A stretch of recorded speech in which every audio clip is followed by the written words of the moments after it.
Buenos días. En este 7 días en revista del 29 de julio veremos noticias de grande trascendencia. ¿Qué pasó con las elecciones venezolanas? Se transformó en lo que todos temíamos, un verdadero fraude, sin actas ni escrutinio, sin pruebas, dan la victoria a Nicolás Maduro en un evidente fraude contra el candidato Edmundo y Corina Machado. Si los Estados Unidos no reaccionan y las naciones de Occidente también, es el fin de la democracia en el mundo. Es una nueva era también. Segundo punto que vamos a ver son las consecuencias trágicas de ese fraude en Venezuela, pero para Colombia. Colombia ya tiene un 33% del territorio en el el Estado no tiene control. Cuando tenga 2/3 partes fuera del control, vendrá una autocracia y el control del pueblo, porque Petro se está creando ínfulas con esa impunidad frente a los fraudes electorales. Vivimos un narcoestado. Vivimos el fin del Estado de Derecho en este régimen de Petro. Vea usted lo que pasó con la caravana de 18 carros de la UNP portando tras terroristas, 6 de ellos con orden de captura. Inmediatamente la Fiscalía de Bolsillo les da suspensión de las órdenes de captura y los deja libres en un verdadero acto jurídicamente imposible. ¿Y qué hace el Congreso y la Comisión de Acusaciones del Congreso? Nada. Aquí no hay Estado de Derecho. El tercer punto que vamos a tratar, ¿qué sucedió realmente el 20 de julio en Colombia?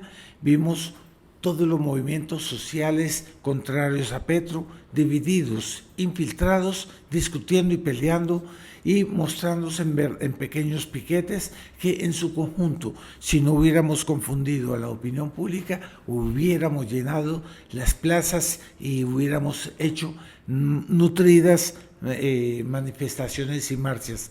Pero no, todo fue escuálido porque todo fue en medio de la división. Y eso le da como consecuencia ínfulas a los partidos políticos para reivindicar su causa, como que si ellos fueran la solución. Nos olvidamos los colombianos que ellos fueron los que entregaron a Colombia al comunismo. Sobre todo yo hablo de la falsa derecha, que apoyó e incentivó el Acuerdo de La Habana. Fueron los primeros en legitimar el régimen de Petro cuando él ganó en una victoria enteramente espuria. Y después ellos son los que negligencian que corra el juicio político en la Comisión de Acusaciones porque ellos quieren el régimen de Petro. La casta política está corrupta, la casta política está vendida y está enviciada por la mermelada. Necesitamos políticos outsider en este momento. Vamos a ver ese punto. Un cuarto punto para ustedes, ¿qué pasó con la Iglesia frente a las blasfemias proferidas por el Comité Olímpico en París? Simple y sinceramente se cayó. El Santo Padre no habló nada en el Ángelus del domingo y la declaración del episcopado francés, simplemente exigiendo respeto a los católicos, es insuficiente. Ellos deberían haber hecho una reparación pública y un boicot a los olímpicos. Conclusión, solo el Santo Rosario puede salvar a Colombia. Ahora queda más claro que nunca. Veamos todos estos puntos y queremos sus comentarios. Por favor, suscríbase a nuestro canal.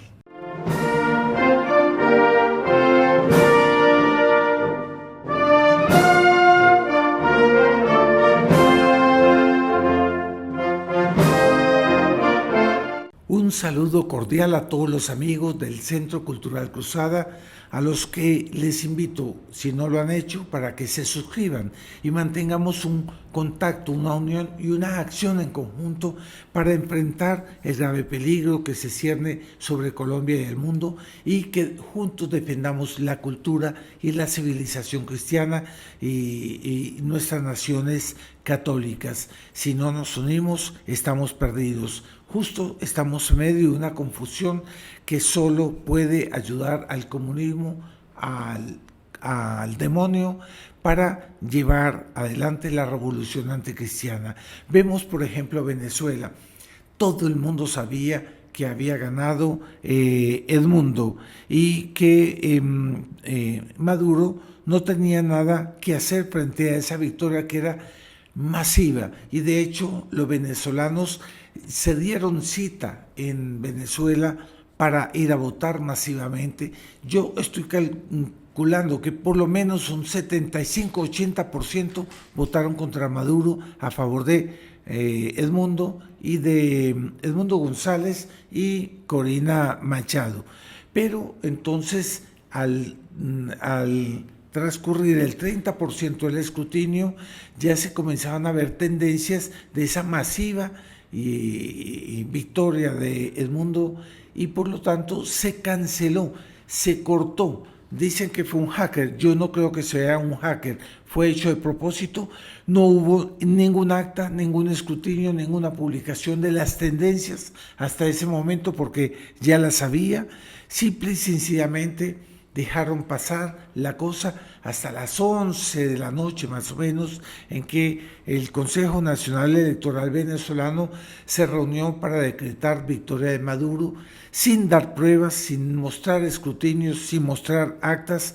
Un 80% en que no se vieron las tendencias en todo el proceso, porque las tendencias de la victoria ya se ven desde temprano el escrutinio, ya en boca de urna, de hecho ya ganaba Maduro. Es decir, hubo un robo flagrante, descarado, en nombre de la democracia. Fue una verdadera tiranía, no había veedurías, no había manera en que los testigos electorales pudiesen tomar cartas en el asunto. Y en ese sentido, yo veo con mucha preocupación que ese paso de la proclamación de Maduro como presidente en base a un fraude descarado, si no es reclamado tajante y taxativamente por los Estados Unidos y las naciones de Occidente, se consolida el fin de la democracia en el mundo, porque ya existen aparatos de fraude electoral en todos lados, existen maquinarias. Esa fue la maquinaria que le dio la victoria a Petro también, porque aquí fuimos víctimas de lo mismo, pero allá fue de una manera tan descarada que la verdad es que la reacción hasta ahora es poca.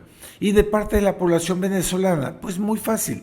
Ellos estaban intimidados porque salían piquetes de guardias populares por todos lados matando a los opositores de Maduro e intimidando a la población. Así es muy difícil que la gente salga.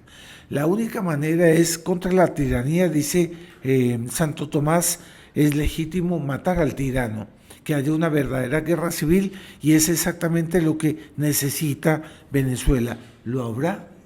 Da la impresión de que no, y que ellos simplemente quedarán desilusionados y volverán a la vida cotidiana en otros países, a Miami, y en fin, se vivirán de los recuerdos de la patria de Nuestra Señora de Coromoto en manos del enemigo, en manos del comunismo.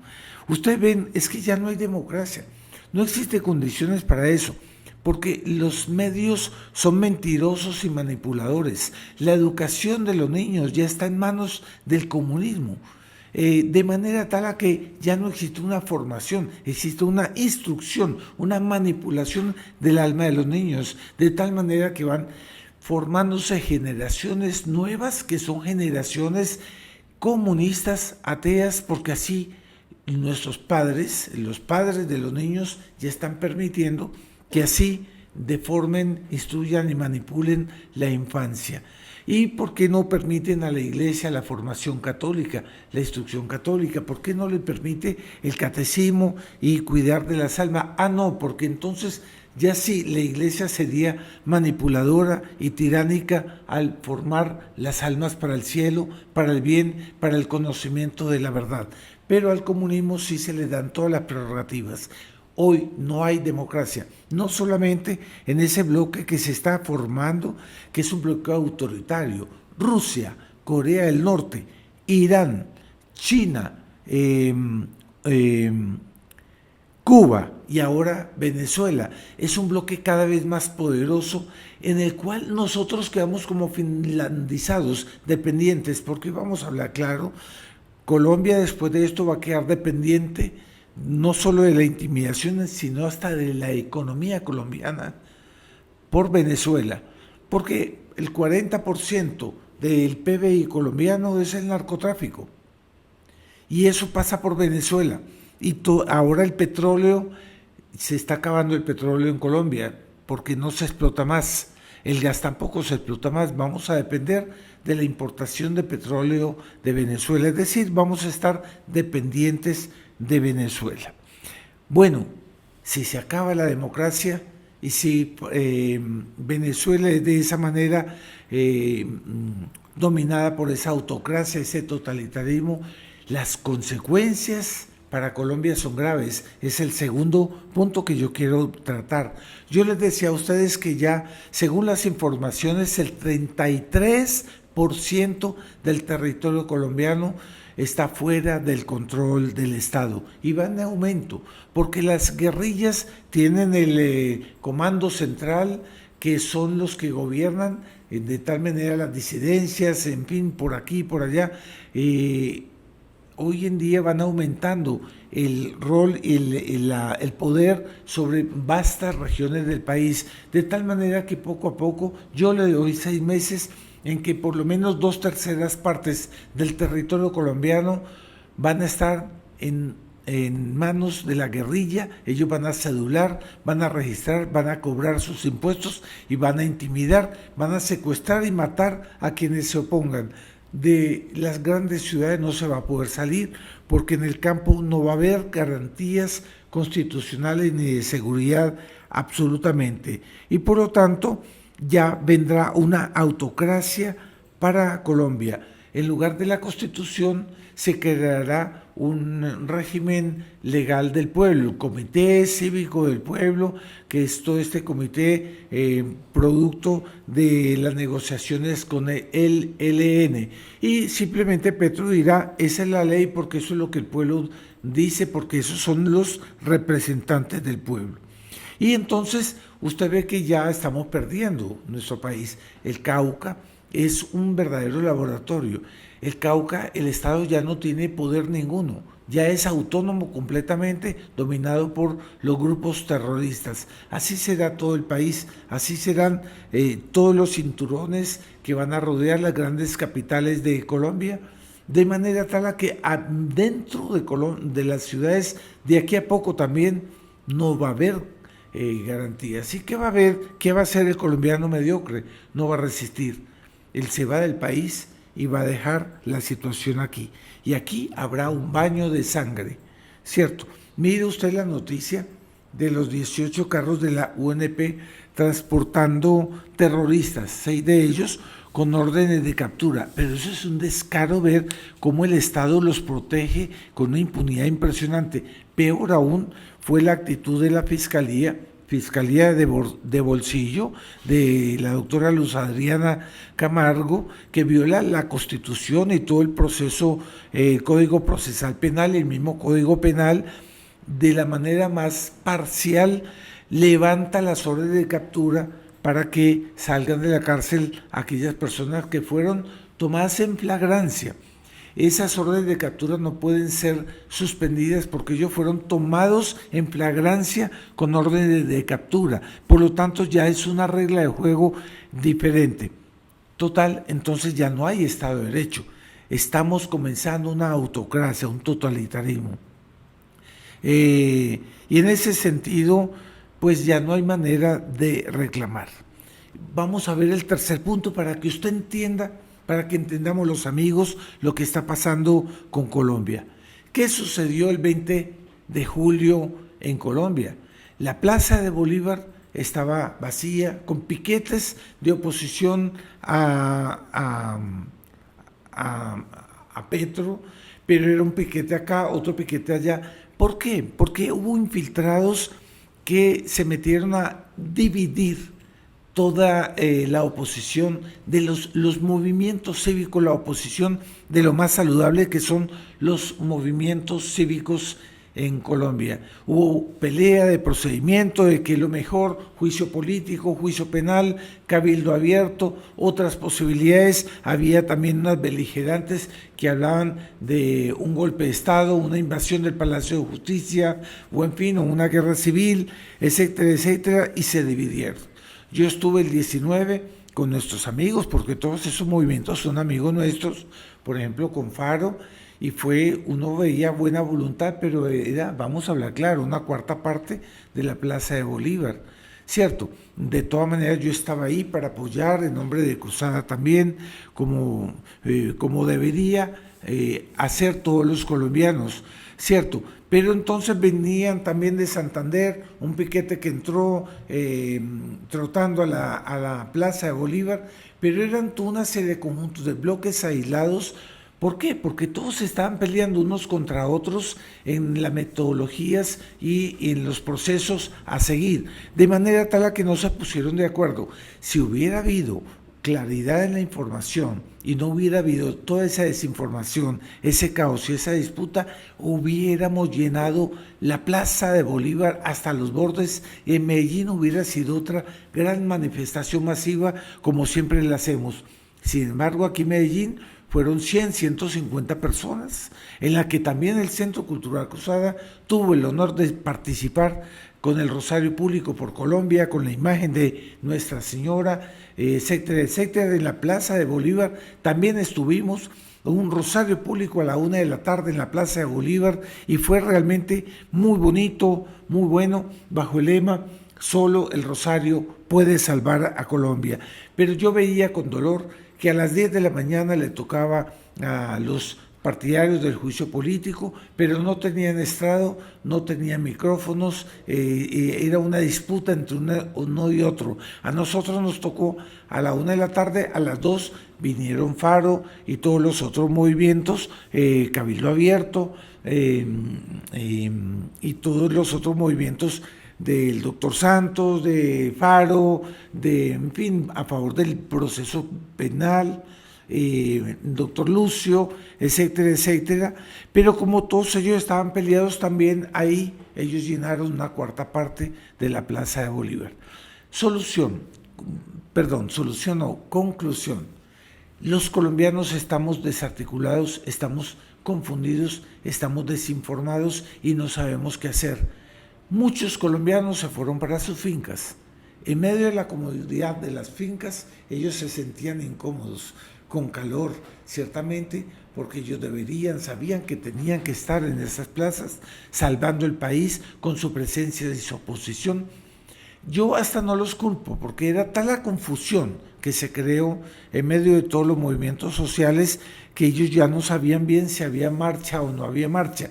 Pero en todo caso sí hay que reconocer que no hubo mucha voluntad para eso. Yo creo que hay alguna cosa de brujería de por medio, porque es una pasividad del pueblo colombiano que aplaude cuando alguien va a las marchas diciendo "viva, felicitaciones, lo admiro, qué bueno que usted vaya, represénteme", pero ellos no van.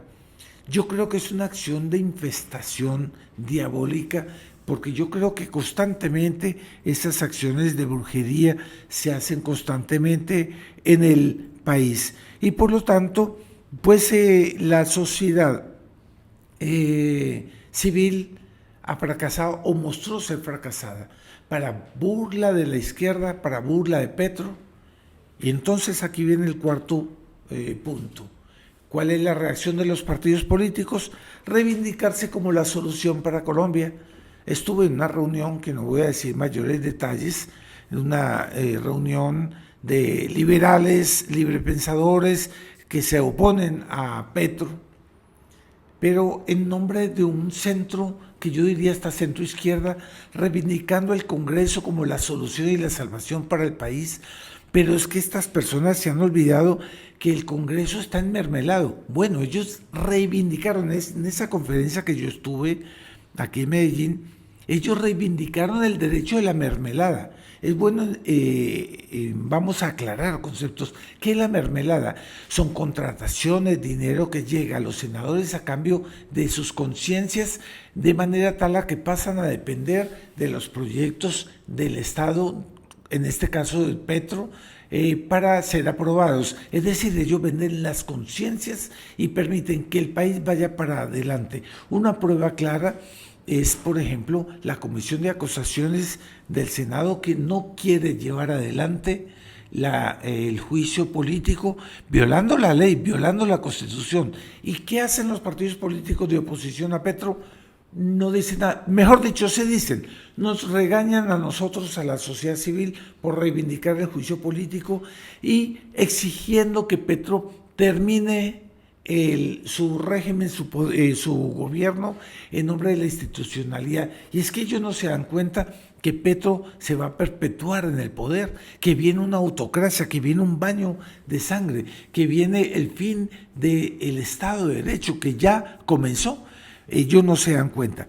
Son los políticos los grandes culpables, sobre todo la falsa derecha, aquellos que se oponen a Petro, los grandes culpables de haber entregado a Colombia al comunismo. Mire, por ejemplo, en el 2016, el Acuerdo de La Habana. ¿Quién salvó el Acuerdo de La Habana? Después de nuestro referendo, después de nuestro plebiscito, en el que ganó la no refrendación del Acuerdo de La Habana, viene la falsa derecha a decir que es necesario salvar el Acuerdo de La Habana, y lo salvaron y salvaron al comunismo, y todo el mundo sabía que eso significaba venir un régimen comunista. Y de hecho ahora es Petro fruto del Acuerdo de La Habana, pero no queda ahí. Cuando gana Petro, fue la falsa derecha la primera que vino a legitimar el régimen de Petro, visitándolo cordialmente y ofreciéndole un acuerdo nacional, que Petro se burló de esa propuesta. Y después viene, digamos, el juicio político frente al fraude de las elecciones, frente a los delitos de violación de topes en que incurrió la candidatura de Petro. Simple y sencillamente, los partidos políticos que se oponen, entre comillas, a Petro, dicen que no debe haber juicio político, y eso duerme el sueño de los injustos, porque no es de los justos. Es decir, son unos traidores. Los políticos son castas que deben acabar. Estas castas están enviciadas de la mermelada. Lo que debe haber ahora son políticos outsider, nuevas propuestas que salven el país. Y para eso necesitamos que haya un Congreso en que los congresistas no sean más de 100, en que ellos ganen máximo 10 millones de pesos y que no tengan prebendas de viajes ni de nada, simplemente eso, porque ahí entonces la casta de los Benedetti, de los Roy Barreras y de los corruptos no van a aparecerse, porque no les interesa, y van a venir los políticos realmente patriotas que quieren y aman al país. Por lo tanto, es bueno saber que ellos no son los salvadores, ellos son los que han capitulado en nombre de salvar al país. Ahora, ¿cómo es posible que ahora la propuesta sea de los partidos políticos frente a todas esas capitulaciones? ¿Qué descaro tienen para promover eso? Es una cosa impresionante. Y el problema es lo siguiente, que los movimientos cívicos están de tal manera desilusionados, desnorteados, desarticulados, infiltrados, que ellos están viendo que tal vez sea el caso de unirse a los partidos políticos en base a una capitulación, porque ellos van a capitular frente a Petro, y Petro les dará una prerrogativa pequeña de una falsa libertad, y de esa manera el país queda consolidado en el comunismo. Cierto que es una situación muy grave. Yo creo que tenemos que volver a reivindicar la reacción, la oposición de la sociedad civil y denunciar esos infiltrados, y de manera tal a que lo que quede, eso es el referente para la Colombia de bien. Un cuarto punto antes de llegar a la conclusión. ¿Qué pasó con la Iglesia? ¿Cuál fue la reacción de la Iglesia frente a las blasfemias satánicas contra el Santísimo Sacramento perpetradas en las inauguraciones de las Olimpiadas en París? El Papa no dice nada. El Ángelus Dominical, el Papa habla de otro tipo de temas doctrinales, de catecismo, de compartir las cosas, de agradecer, de entregar y regalar, pero no habló de la ofensa hecha al Santísimo Sacramento del altar, cambiado por un homosexual que es ofrecido a la manera simbólica de un alimento. ¿Por qué no se reacciona? ¿Qué pasa con todo eso? Es el momento de que sea necesario en la Iglesia reivindicar la verdad, reivindicar el magisterio de la Iglesia, que hoy en día es desconocido por el mundo, porque hace muchos tiempos los púlpitos ya no enseñan el catecismo, o solamente para minorías que cada vez son menores de los que van a la Santa Misa. Nosotros vamos a misa y a veces vemos, nosotros vamos a comulgar durante la semana y vemos a uno que otro homilía buena, pero el conjunto es simplemente olvidarse, no decir la sana doctrina. Entonces es necesario, los católicos somos víctimas de una orfandad, de una confusión, de una ambigüedad. Por eso yo quiero promover desde ya y presentar y felicitar a Monseñor Atanasio Schneider, que ha lanzado el libro Credo. Ese libro muestra y resuelve las ambigüedades del catecismo católico de manera tal a que da un recorrido por el dogma, la fe, la moral, las enseñanzas saludables de nuestro comportamiento, de nuestra conciencia, de nuestra conducta humana a los ojos de Dios para ganar el cielo, de manera tal a que es una reivindicación del magisterio tradicional de la Iglesia. Nosotros queremos ver de hacer una edición aquí. ¿Quiere usted ayudarnos para que haya una edición iberoamericana? Yo le voy a dejar aquí el link, que es el link para el Centro Cultural Cruzada, porque por ahí se canalizan los donativos para poder hacer una edición del libro Credo. Dice, ¿quiere usted donar?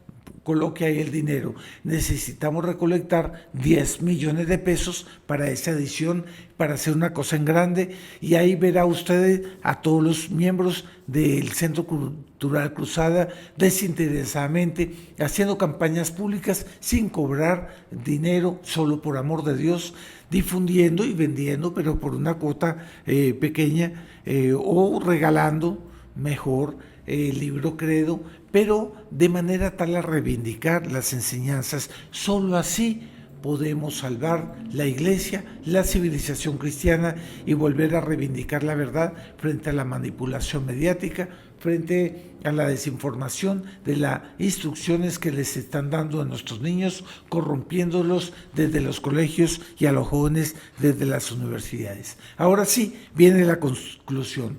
Solo el Rosario podrá salvar a Colombia. El 20 de julio, lo más bello que hubo en Colombia fue esa recitación, esa proclamación en la plaza pública, en la Plaza de Bolívar, a la 1 de la tarde, por el Centro Cultural Cruzada, proclamando: Colombia pertenece al Sagrado Corazón de Jesús. Colombia pertenece a los colombianos, pero es que los colombianos pertenecemos al Sagrado Corazón de Jesús. Solo el Rosario podrá salvar a Colombia. Y una multitud grande que hubo en la Plaza de Bolívar rezando el Rosario generaba una esperanza, un brillo. La Santísima Virgen ahí brillaba, había una generación de esperanza, porque, claro, ella puede atraer las gracias para salvar a Colombia. Vea usted la desesperanza y la situación angustiosa, post-fraude de Venezuela, post-saboteo a las sociedades civiles y post-reivindicación de los políticos corruptos que quieren disque salvar y reivindicar la reacción contra Petro. Es decir, solo el rosario, solo la Santísima Virgen salvará a Colombia. Aquí en Medellín también salimos con la imagen y rezamos el rosario público por Colombia en medio de la marcha, en medio de la ausencia del gran conjunto de los paisas que estaban desinformados y no participaron, pues nosotros estábamos ahí para proclamar al cielo. Eso tenía una belleza extraordinaria. Es decir, así vamos a impedir que Colombia vuelva a ser, que sea una Venezuela, que no dependamos de Venezuela, que no perdamos la libertad y que hayan garantías reales de oposición. Solo Nuestra Señora y la gracia de ella sobre nosotros podrá salvar a Colombia. Suscríbase si le gusta, vamos a compartir, vamos a reactivar toda esa reacción de la sociedad civil. Suscríbase, comparta, denle un me gusta, vamos juntos. Nosotros todos nos necesitamos. No deje que Cruzada hable sola. Juntos vamos a salvar a Colombia con la ayuda del Sagrado Corazón de Jesús.